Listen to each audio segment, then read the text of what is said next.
Hello everyone and welcome to Sunburned. Albino ranks every boss in the LimitCut episode of Kingdom Hearts 3 from easiest to hardest. When news broke of the DLC boss's new inclusion into the game, people hoped that it would bring something for super hardcore gamers who were disappointed with KH3's initial lack of difficulty. Well, as a super hardcore gamer myself, I can tell you it didn't. These bosses were easy. All of them. Piss easy. Not one fight took more than a minute to learn and beat, and I did it on critical mode. You think I'm grandstanding?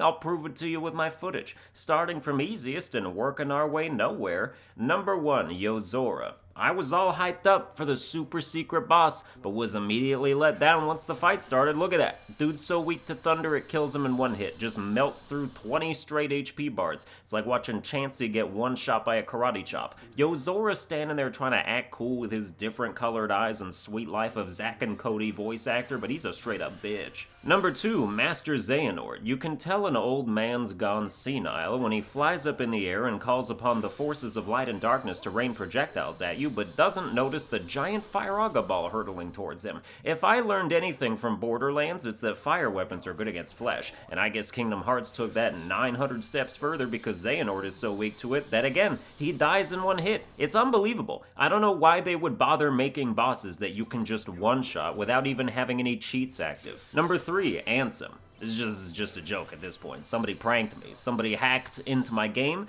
and made these bosses take 9 million damage per hit because there's just straight up no way this is real. We paid $30 for this DLC, and your so-called super bosses all have brittle bone disease? I know Ansem's not wearing a shirt, but his abs can't be that vulnerable. Number 4, Terranort. More like Terra Snort, because that's the sound I make after I kill him in one hit. I mean, at least I have to guard an attack first on this one. Whoever recreated the data that we're analyzing in these fights should be tried for cybercrimes. How can all these bosses so far be dying instantly? And look, by this point, some of you might be looking at me like I'm some kind of bullshit artist. Like, oh, Sunburned Albino, you have the one-shot cheat active in the easy code menu. No, I don't. Yes, I streamed the entire base game on critical with it on to save time, so I could have a critical mode file to play the DLC with, but I definitely turned it off afterwards. Number 5, Xigbar. This is why snipers use ranged attacks to make up for their insanely low defense. Also, Xigbar could use some LASIK surgery, because if he can't see all his bullets being reflected back at him, he might as well be wearing 2 eye patches.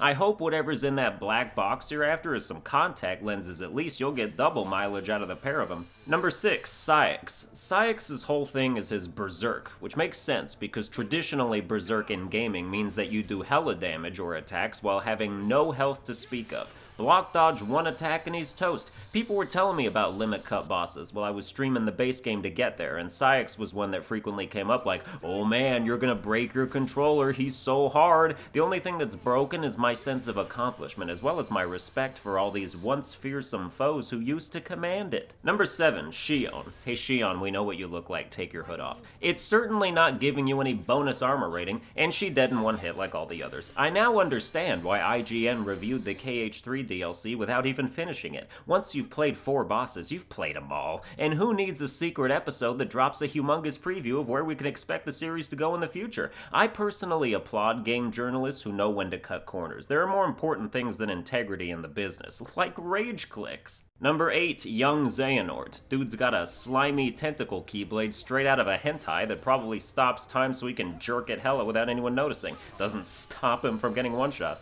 Number 9, Xemnas. Xemnas puts up a valiant effort to start, but you can't escape my super fast homing attacks. Should audition for Star Wars Jedi Fallen Order 2, he'd make a great Sith Lord. Number 10, Marluxia. You can't stop me from pronouncing it that way. You couldn't do it 16 years ago and you can't do it now. Marluxia is the only fight where I get the feeling that he wants me. To stop killing him in one hit, I'll die him. Number 11, Larxene. This chick got the jukes. She comes bouncing at you doing feints. I like her style, I just wish it was bulkier. Her health, not her in general. You get 300-pound Larxene out there like, what's the matter? What's the matter? Oh, I need a donut. Number 12, Dark Riku. Dark Riku's a little tough to one-shot. He's got that bitch-ass barrier around him that blocks your counterattack, but if you do it, he gets cocky and tries to counterattack your counterattack. So if you block that counterattack and counterattack his counterattack with your own counterattack, he dead.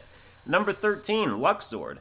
The second hardest limit cut boss is Lux Sword because holy shit, his time gauge means you actually have to dodge some attacks and play some of his games to earn an opening to kill him. Wow, I actually have time to talk about this boss a little bit. Oh man, where do I start? Well, he's a litter bug, that's for sure. Every time he attacks, any card you don't block ends up on the ground, and he doesn't even have the decency to save the planet and put them in a recycle bin. We ban plastic straws for nothing. He'll eventually do a card spinning game where you have to attack the circle cards before they stop moving, and this part is straight up nonsense because Sora is absolute garbage at aiming at the card you want to aim at. If you have the quick slash ability equipped, unequip it, because there's nothing quick about that slash. But then you win your first game, and he gets booted up into the air and you whirlwind up there and destroy him. Number 14, Vanitas. The hardest boss in KH3 Limit Cut is Vanitas for one reason and one reason only. This is the only fight the developers programmed where he actually doesn't die in one hit. I was blown away. Here I was thinking I glitched the whole DLC, but this man can actually take a punch,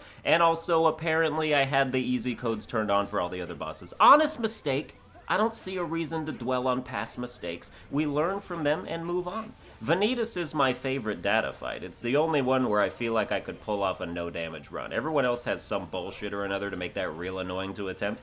My personal rules are that I don't use kupo coins, I only use basic X button attacks and magic, I don't form change or link or shot lock, and I limit myself to 2 elixirs per fight, and those aren't to flex. It's because it doesn't feel fun to just stumble through battles and invalidate people's desperation moves with unearned extended invincibility. I prefer to invalidate people's desperation moves with a well-timed thunder spell, which is how you completely prevent yourself from having to slide into Vanitas' DMs.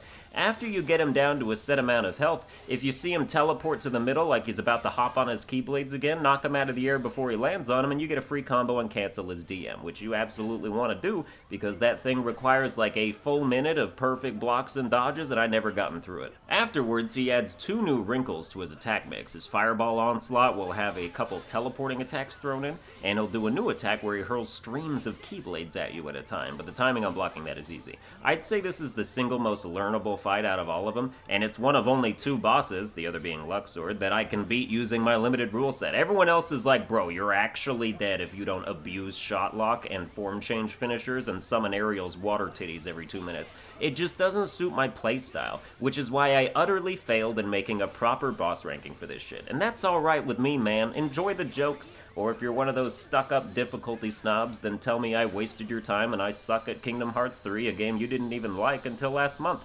I'm here to have fun, brother. Well, that's gonna do it for this 100% legitimate boss ranking. I hope you enjoyed it. If you did, you can like, share, and subscribe. Check out my other rankings and other videos. Follow me on Twitter at Sunburned Albino. Become a channel member to support financially on a monthly basis like a boss yourself. And I'll see you guys next time.